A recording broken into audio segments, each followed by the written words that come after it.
Hello friends, आप सबका स्वागत है हमारे यूट्यूब चैनल एसआर एग्जाम गुरु पर। और आज की इस वीडियो में हम लोग देखेंगे विज्ञान के टॉप 25 प्रश्न जो एग्जामों में बार बार पूछा जा रहा है सही प्रश्न। तो इसको आप लोग ध्यान में रखिएगा ताकि आपको एग्जाम में आए तो आप इसको सही कर दीजिएगा। ठीक है, तो चलिए सबसे पहला प्रश्न को देखते हैं क्या कह रहा है। तो प्रश्न नंबर 1 हम लोग देखते हैं। तो देखिए प्रश्न नंबर 1 आपका क्या कह रहा है, मनुष्य में निषेचन कहाँ होता है। मनुष्य में निषेचन कहाँ होता है, तो मनुष्य में निषेचन होता है फ्लोपियन ट्यूब में।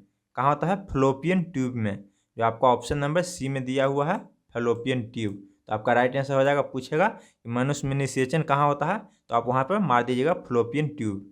ठीक है, तो आपका राइट आंसर यहाँ से क्या हो गया, ऑप्शन नंबर सी। चलिए क्वेश्चन नंबर 2 को देखते हैं। क्वेश्चन नंबर 2 आपका क्या कर रहा है, देखिए यहाँ से, मुक्त रूप से गिरना केवल संभव है। मुक्त रूप से गिरना केवल कहाँ संभव है। यहाँ पर ऑप्शन भी आपको दिया हुआ है, निर्वात दिया हुआ है, यहाँ पर देखिए निर्वात दिया हुआ है, वायु दिया हुआ है, समुद्र दिया हुआ है और वातावरण दिया हुआ है। तो यहाँ से जानते हैं कि निर्वात में मुक्त रूप से गिरना संभव है। ठीक है, आप वहाँ पर गिरिएगा तो आप मुक्त रूप से गिरिएगा, और वायु में आप गिरिएगा तो धरती पर आके आपको चोट लग जाएगा। इसलिए आप निर्वात में गिरना संभव है, तो आपका option number B right answer हो जाएगा। चलिए क्वेश्चन नंबर 3 देखते हैं। 3 नंबर क्या कर रहा है, देखिए क्वेश्चन नंबर 3 आपका है, 106 तत्व की खोज किसने की थी। 106 तत्व की खोज किसने की थी, तो 106 तत्व की खोज की थी सी बर्ग ने। सी बर्ग ने, जो आपका ऑप्शन नंबर बी में दिया हुआ है।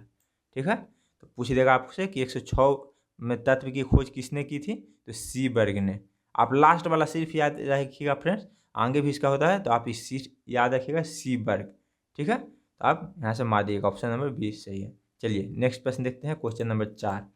देखिए क्वेश्चन नंबर 4 आपका यहाँ पर है, पौधों में स्रावित होने वाला वह हार्मोन जिनके कारण उनका तना सूरज की रोशनी की ओर झुकता है। यानी पौधा में वह कौन सा हार्मोन है जिसके स्रावित होने के कारण पौधा जो पौधा का तना है वो सूरज की रोशनी की ओर झुक जाता है। ठीक है, तो ऑक्सीन के कारण जो है पौधा का तना है ना, ऑक्सीन हार्मोन के कारण पौधा का तना है जो सूरज की रोशनी की ओर झुक जाता है, जो आपका ऑप्शन नंबर डी में भी यहाँ पर दिया हुआ है ऑक्सीन। तो आप यहाँ से पूछेगा तो आप यहाँ से आराम से मार दीजिएगा, क्योंकि मोस्ट इंपॉर्टेंट प्रश्न है फ्रेंड्स, हमेशा एग्जाम में प्रश्न पूछा जाता है। तो पूछ देगा तो आप आसानी से मार दीजिएगा। तो चलिए नेक्स्ट प्रश्न देखते हैं। क्वेश्चन नंबर 5 आपका यहाँ पर है, मोस्ट इंपॉर्टेंट प्रश्न की कन्फ्यूज यहाँ पर आप सब लोग रहते हैं यहाँ पर इस प्रश्न के लिए। देखिए क्वेश्चन नंबर 5 आपका है, बादलों का रंग किस कारण से सफ़ेद दिखाई देता है। बादलों का रंग किस कारण से सफ़ेद दिखाई देता है, तो देखिए यहाँ पर कुछ लोग मारेंगे प्रकाश का अपवर्तन मार देंगे, कुछ लोग विवर्तन मार देंगे, लेकिन यहाँ पर इसका राइट आंसर हो जाएगा प्रकाश का परावर्तन।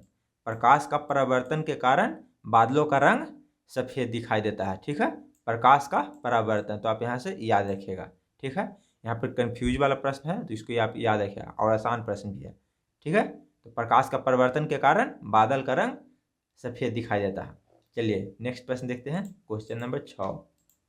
देखिए यहाँ से, ध्वनि तरंग की आवृत्ति मापने की मानक इकाई है। ध्वनि तरंग की आवृत्ति मापने की मानक इकाई है, यानी ध्वनि तरंग को हम लोग किससे मापते हैं, तो मापते हैं हर्ट्ज से। हर्ट्ज से मापते हैं हम लोग ध्वनि को। ठीक है, तो यहाँ से याद रखिएगा, ध्वनि तरंग को हर्ट्ज से मापते हैं, याद रखिएगा, मोस्ट इंपॉर्टेंट प्रश्न है। चलिए नेक्स्ट प्रश्न देखते हैं, क्वेश्चन नंबर 7। देखिए क्वेश्चन नंबर 7 है फ्रेंड्स, मोस्ट इंपॉर्टेंट प्रश्न है, हमेशा एग्जाम में पूछा जाता है तो याद रखिएगा इसको। निम्नलिखित में से कौन सा अम्ल पानी में घुलने पर हाइड्रोजन ऋणायन प्रदान करता है। हाइड्रोजन ऋणायन प्रदान करता है, यानी कि कौन सा अम्ल है जो पानी में घुलने पर हाइड्रोजन ऋणायन प्रदान करता है। ठीक है, तो आप यहाँ से याद रखिएगा एस्टिक अम्ल। एस्टिक अम्ल है जो पानी में घुलने के बाद हाइड्रोजन ऋणायन प्रदान करता है, तो याद रखिएगा आप यहाँ से एस्टिक अम्ल, ऑप्शन नंबर बी में दिया हुआ है। ठीक है, चलिए नेक्स्ट प्रश्न देखते हैं। नेक्स्ट प्रश्न आपका यहाँ पर देखिए, क्वेश्चन नंबर 8। विद्युत बल्ब में आमतौर पर रासायनिक रूप में निष्क्रिय गैस ... जैसे भरी जाती है। यानी कि विद्युत बल्ब में कौन सा जो रासायनिक रूप में निष्क्रिय गैस भरा जाता है, कौन सा निष्क्रिय गैस भरा जाता है, तो भरा जाता है नाइट्रोजन। आमतौर पर बल्ब में यही भरा जाता है नाइट्रोजन, तो आप यहाँ से याद रखिएगा विद्युत बल्ब में क्या भरा जाता है पूछ देगा तो आप नाइट्रोजन मारिएगा, यहाँ से आपका राइट आंसर हो जाएगा। चलिए नेक्स्ट प्रश्न देखते हैं। ऐसा क्वेश्चन नंबर 9 है, निम्न में से कौन कौन एक जटिल अस्थायी ऊतक है? निम्न में कौन एक जटिल अस्थायी ऊतक है?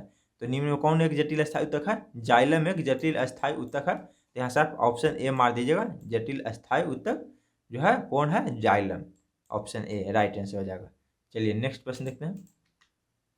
क्वेश्चन नंबर 10 आपका है, देखिए, ओजोन परत संरक्षण के लिए अंतर्राष्ट्रीय दिवस प्रत्येक वर्ष किस दिन मनाया जाता है? यानी ओजोन परत के संरक्षण के लिए प्रत्येक वर्ष अंतर्राष्ट्रीय दिवस के रूप में किस दिन मनाया जाता है? तो मनाया जाता है 16 सितंबर को। कब? 16 सितंबर को। 16 सितंबर को मनाया जाता है ओजोन अंतर्राष्ट्रीय संरक्षण दिवस। ठीक है, ओजोन परत के संरक्षण के लिए मनाया जाता है 16 सितंबर को हर वर्ष। तो आप इसको याद रखें, जो आपका ऑप्शन नंबर यहाँ से सी में दिया हुआ है। ठीक है, चलिए 11 नंबर प्रश्न को देखते हैं। क्वेश्चन नंबर 11 आपका है, शाकाहारियों को डॉट डॉट को पचाने के लिए लंबी आंत की आवश्यकता होती है। शाकाहारियों को किस चीज़ को पचाने के लिए लंबी आंत की जरूरत होती है? यहाँ पर आपको ऑप्शन भी दिया हुआ है, वसा दिया हुआ है, सेलुलोज दिया हुआ है, प्रोटीन, विटामिन। तो सेलुलोज की पचाने के लिए शाकाहारियों को जो लंबी आंत की जरूरत होती है, आवश्यकता होती है। ठीक है, सेलुलोज को। तो आपका ऑप्शन बी यहाँ से राइट आंसर हो जाएगा। पूछ देगा तो आप यहाँ मार दीजिएगा। चलिए क्वेश्चन नंबर 12 देखते हैं। क्वेश्चन नंबर 12 का यहाँ पर देखिए, निम्नलिखित में कौन सा जंतु का गर्म खून वाला होता है? निम्नलिखित में से कौन सा जंतु गर्म खून वाला होता है? तो यहाँ से आप मार दीजिएगा कबूतर। कबूतर जो है गर्म खून वाला जंतु है। ठीक है, यहाँ से कबूतर राइट आंसर आपका हो जाएगा। चलिए नेक्स्ट प्रश्न देखते हैं। कन्फ्यूज वाला प्रश्न था फ्रेंड्स कि कौन सा जंतु का गर्म खून होता है, तो यहाँ से आप राइट आंसर हो जाएगा जो कबूतर ही होगा। इसमें से आप कोई ऑप्शन नहीं होगा। ढेर लोग, बहुत लोग मगरमच्छ मारते हैं, लेकिन यहाँ से आपका राइट आंसर जो है कबूतर ही है। चलिए नेक्स्ट प्रश्न देखते हैं। क्वेश्चन नंबर 13 देखिए, क्वेश्चन नंबर 13 जो आपका है, रेशम के कीड़े को भोजन पदार्थ क्या है? रेशम के कीड़े का भोजन पदार्थ क्या है? तो रेशम के कीड़े का भोजन पदार्थ है शहतूत की पत्ती। शहतूत की पत्ती जो रेशम की कीड़े है उसका भोजन का पदार्थ है। ठीक है, खाता है शहतूत की पत्ती। चलिए नेक्स्ट प्रश्न देखते हैं। देखिए क्वेश्चन नंबर आपका यहाँ से 14 है, ओजोन परत वायुमंडल के किस भाग में पाया जाता है? ओजोन परत वायुमंडल के किस भाग में पाया जाता है? तो ओजोन परत का जो परत होता है वो वायुमंडल के समताप मंडल में पाया जाता है। कहाँ? समताप मंडल में। आपका ऑप्शन यहाँ पर बी राइट आंसर हो जाएगा, समताप मंडल। ठीक है, चलिए 15 नंबर प्रश्न देखते हैं। 15 नंबर प्रश्न यहाँ पर आपका है, 25 डिग्री सेल्सियस पर हवा में ध्वनि की गति कितनी होती है? 25 डिग्री सेल्सियस पर हवा में ध्वनि की गति कितनी होती है? तो होती है 346 मीटर प्रति सेकंड। 346 मीटर प्रति सेकंड। तो आप याद रखिएगा 346 मीटर प्रति सेकंड। आपका ऑप्शन नंबर ए में यहाँ दिया हुआ है। चलिए नेक्स्ट प्रश्न देखते हैं। क्वेश्चन नंबर 16 देखिए, मोस्ट इंपॉर्टेंट प्रश्न फ्रेंड्स, ये याद रखिएगा। पृथ्वी का द्रव्यमान कितना होता है? पृथ्वी का द्रव्यमान कितना होता है? आप याद रखिएगा इसको। तो पृथ्वी का द्रव्यमान कितना होता है? 6 गुना 10 के पावर 24, 10 के पावर 24 होता है। पृथ्वी का द्रव्यमान कितना होता है? 6 गुना 10 के पावर 24, जो आपका ऑप्शन नंबर डी में दिया हुआ है। ठीक है, तो याद रखिएगा इसको भी। चलिए नेक्स्ट प्रश्न देखते हैं। क्वेश्चन नंबर 17 को देखिए, क्वेश्चन नंबर 17 आपका है, वह बिंदु जहां पर एक वस्तु का संपूर्ण भार कार्य करता है उसे डॉट डॉट कहा जाता है। क्या कहा जाता है? देखिए उसे कहा जाता है गुरुत्वाकर्षण केंद्र। वह बिंदु जहां पर एक वस्तु का संपूर्ण भार कार्य करता है उसे हम लोग कहते हैं गुरुत्वाकर्षण का केंद्र। क्या कहते हैं? गुरुत्वाकर्षण का केंद्र, जहां पर पूरा भार कार्य करता है। ठीक है, तो आप याद रखिएगा गुरुत्वाकर्षण का केंद्र जहां पर संपूर्ण भार, वस्तु का संपूर्ण भार कार्य करता है। याद रखिएगा ऑप्शन नंबर सी में है गुरुत्वाकर्षण का केंद्र।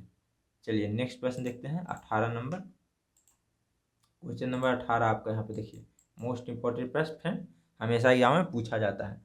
मोटर कारें में हाइड्रोलिक ब्रेक निम्न में से कौन सा सिद्धांत लागू होता है? यानी मोटर कार में जो है कौन सा सिद्धांत पर ब्रेक, हाइड्रोलिक ब्रेक कार्य करता है? तो करता है कार्य किस सिद्धांत पर? पास्कल के सिद्धांत पर जो हाइड्रोलिक ब्रेक कार्य करता है। तो आप याद रखिएगा कि मोटर कार यानी कि जो कार में रहता है वो ब्रेक हाइड्रोलिक ब्रेक किस पर कार्य करता है, तो पास्कल के सिद्धांत पर कार्य करता है। तो यहाँ से याद रखिएगा, ये आपका ऑप्शन नंबर सी में दिया हुआ है। चलिए नेक्स्ट प्रश्न देखते हैं। देखिए क्वेश्चन नंबर 19 आपका है, पौधों में फ्लोएम किसके परिवहन के लिए उत्तरदायी होता है। यहाँ पर डॉट डॉट है, डॉट डॉट यहाँ पर, तो किसके परिवहन के लिए उत्तरदायी होता है, किसके परिवहन के लिए उत्तरदायी होता है फ्रेंड्स, पौधों में फ्लोएम किसके परिवहन के लिए उत्तरदायी होता है। ठीक है, तो यहाँ से भोजन के परिवहन के लिए फ्लोएम जो है पौधों में उत्तरदायी होता है। पौधों में फ्लोएम भोजन के परिवहन के लिए उत्तरदायी होता है। तो आप यहाँ से याद रखिएगा, जब पूछेगा तो आप इसको आसानी से मार दीजिएगा। पूछ देगा पौधों में फ्लोएम किसके परिवहन के लिए उत्तरदायी होता है, तो भोजन के लिए। आसान प्रश्न है, आप इसको मार दीजिएगा यहाँ से, जो आपका ऑप्शन नंबर ए में दिया हुआ है। चलिए नेक्स्ट प्रश्न देखते हैं। 20 नंबर का प्रश्न, मोस्ट इंपॉर्टेंट प्रश्न है सभी। देखिए 20 नंबर का, कौन सा उत्तक पौधों को कठोर और दृढ़ बनाता है। कौन सा उत्तक पौधों को कठोर और दृढ़ बनाता है। तो यहाँ से आपका राइट आंसर हो जाएगा स्क्लेरेन कायमा। स्क्लेरेन कायमा है जो पौधा का जो उत्तक है, स्क्लेरेन कायमा जो है उत्तक है, तो ये पौधा को कठोर और दृढ़ बनाता है। क्या, स्क्लेरेन कायमा। तो आप यहाँ से याद रखिएगा, ऑप्शन नंबर आपका बी में दिया हुआ है स्क्लेरेन कायमा। ठीक है, याद रखिएगा, मोस्ट इंपॉर्टेंट प्रश्न है। पूछ देगा कि कौन सा उत्तक पौधा में कठोर और दृढ़ बनाता है। ठीक है, कौन सा उत्तक, तो यहाँ से स्क्लेरेन कायमा है जो पौधा को दृढ़ और कठोर बनाता है। ठीक है, तो आप याद रखिएगा, ऑप्शन नंबर बी है राइट आंसर। चलिए नेक्स्ट प्रश्न देखते हैं। Question number 21।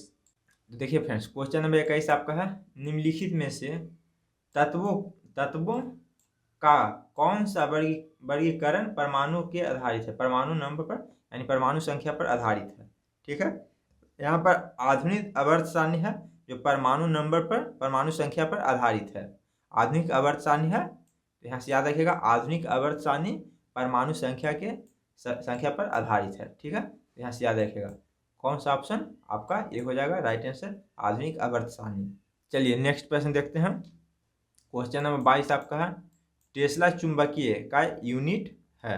टेस्ला चुंबकीय का यूनिट है, कौन यूनिट है, टेस्ला चुंबकीय का यूनिट होता है क्षेत्र। ठीक है, क्षेत्र, यहाँ से याद रखिएगा, टेस्ला चुंबकीय क्षेत्र का यूनिट है। चलिए नेक्स्ट प्रश्न देखते हैं। क्वेश्चन नंबर 23, बादल किस कारण से वायुमंडल में तैरते हैं। वायुमंडल किस कारण से तैरते हैं, तो आज तैरते हैं निम्न घनत्व के कारण। निम्न घनत्व के कारण, निम्न घनत्व के कारण बादल तैरते हैं वायुमंडल में। तो आपका यहाँ से ऑप्शन नंबर डी यहाँ राइट आंसर हो जाएगा। चलिए नेक्स्ट प्रश्न देखते हैं। क्वेश्चन नंबर 24 है आपका, सेलुलोज निम्नलिखित में से किसका मुख्य घटक है। सेलुलोज निम्नलिखित में से किसका मुख्य घटक है, तो कोशिका भित्ति का सेलुलोज घटक है, मुख्य घटक। ठीक है, याद रखिएगा, ऑप्शन नंबर ए। चलिए नेक्स्ट प्रश्न देखते हैं। 25 लास्ट प्रश्न है। देखिए क्वेश्चन नंबर 25 मोस्ट इंपॉर्टेंट प्रश्न, हमेशा एग्जाम में पूछा जाता है। देखिए, उस रसायन का नाम बताइए जो आम को पकाने में काम आता है। मोस्ट इंपॉर्टेंट प्रश्न है, उस रसायन का नाम बताइए जो आम को पकाने में काम आता है। कौन सा उसका रसायन है, तो कैल्शियम कार्बाइड है जो आम को पकाने में काम आता है, कैल्शियम कार्बाइड। तो आप इसको याद रखिएगा, क्योंकि बार बार एग्जाम में फ्रेंड्स ये क्वेश्चन पूछ दे रहा है कि उस रसायन का नाम बताइए जो आम को पकाने में काम आता है, यानी कि आम को पकाने में उपयोग किया जाता है। तो कैल्शियम कार्बाइड का प्रयोग किया जाता है हम लोग आम को पकाने में। ठीक है, तो आप इसको याद रखिएगा, कैल्शियम कार्बाइड, जो मोस्ट इंपॉर्टेंट प्रश्न था। ये सही प्रश्न जो है किसी न किसी एग्जाम में लिया गया है सही प्रश्न, तो आप इसको ध्यान रखिएगा, क्योंकि आगे एग्जाम में आपको है तो इसको आप आसानी से हल कर दीजिएगा। ठीक है फ्रेंड, तो फ्रेंड्स आपको वीडियो कैसा लगा, वीडियो अच्छा लगा तो लाइक करिए, और अगर चैनल पर आप नए हैं तो चैनल को सब्सक्राइब करिए, ताकि आपको ऐसे लेटेस्ट एजुकेशन वीडियो आपको सबसे पहले प्राप्त होते रहे। ठीक है फ्रेंड्स, तो चलिए मिलते हैं नए वीडियो में, तब तक के लिए बने रहिए हमारे चैनल से। जय हिंद, जय भारत।